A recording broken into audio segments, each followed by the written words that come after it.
అధ్యక్ష, now the proposal is lady should follow men. అంటే అమ్మాయిలు అబ్బాయిలు వెంట పడే చట్టం. This is my proposal.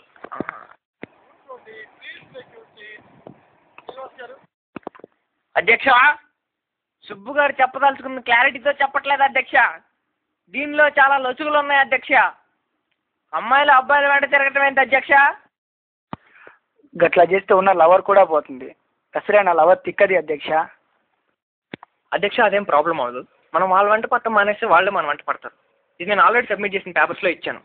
అధ్యక్ష, మనం ప్రతి అమ్మాయికి కొన్ని వందల వేల రూపాయలు ఖర్చు పెట్టి ఇది మన లవర్ అనుకుంటాం.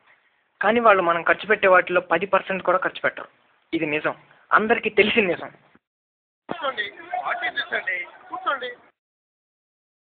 అది నిజం, అందరికీ తెలిసిన నిజం. అంత అన్యాయం జరుగుతున్నప్పుడు మనం ఏం చేయలేదు, చేతులు కట్టుకొని కూర్చున్నాం. సిగ్గుచేటు. అనే పదం ఎలా వాడారు అధ్యక్ష? ఓకే ఓకే, సిగ్గుచేటు అన్న పదాన్ని రికార్డ్ నుంచి తొలగిస్తున్నాం. సీఎం గారు, అమ్మాయిలు అభివృద్ధి ఒకే దగ్గర ఉండలేవు అధ్యక్ష. మన తాతలు చెప్పారు మేము అమ్మాయిల వెంట పడేవాళ్ళం అని. విన్నాం.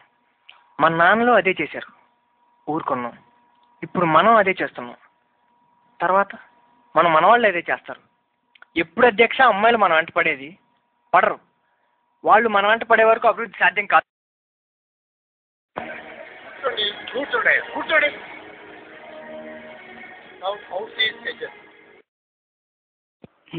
ఎలా ఉంది మీ లవర్? బాగుంది సార్. అమ్మాయిలు మన వెంట పడతారు. ప్రేమించేవాడు వెంట తిరగడానికి ఒప్పుకోమంటే ఏంటి సార్ బల్బులకి? పార్కులకి తీసుకెళ్తాం, సినిమాలకి, రెస్టారెంట్కి తీసుకెళ్తాం. డబ్బులు లేవంటే 2-3 రోజులు ఇంకొని చూసుకుంటారు. ఏంటి సార్ మనకి దౌర్భాగ్యం? వాళ్ళని మనం వెంట పడమన్నాం, అంతేగాని వాళ్ళు సొమ్మే అడగలేదు కదా.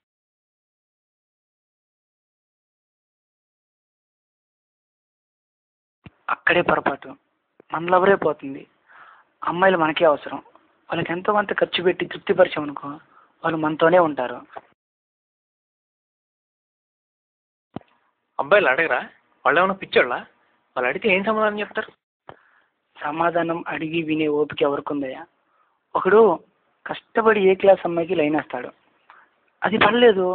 బి క్లాస్ అమ్మాయికి లైన్ వేస్తాడు, అది కాకపోతే సి క్లాస్ అమ్మాయికి లైన్ వేస్తాడు, అది పర్లేదు. అమ్మాయిని చూస్తా బ్రతికేస్తాడు. అసలు అమ్మాయిలే లేరనుకో, వాడి పని వాడు చేసుకొని పోతాడు. అప్పుడు మనం లవర్ లేని అమ్మాయిని చూపిస్తా అని చెప్పాలా? వాడు ఎగిరి గంతేసి పని అమ్మాయిని వదిలేసి మన చుట్టూ తిరుగుతాడు. సమాధానాలు ఎవరికి కావాలయ్యా? అది మన పాలసీ లేదయ్యా. అమ్మాయిలు మన నుంచి ఏమీ ఎక్స్పెక్ట్ చేయట్లేదు. వాళ్ళ ఖర్చు పెడితే మనతో ఉంటారు, లేదంటే ఇంకోని చూసుకుంటారు.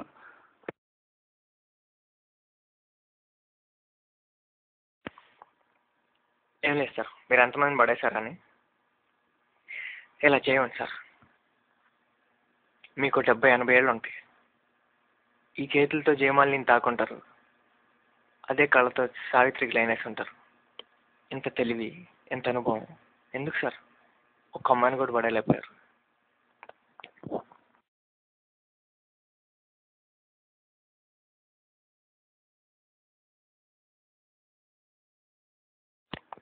వద్దు సార్, ఈ వయసులో మీరు ట్రై చేసినా పడే అమ్మాయిలు లేరు.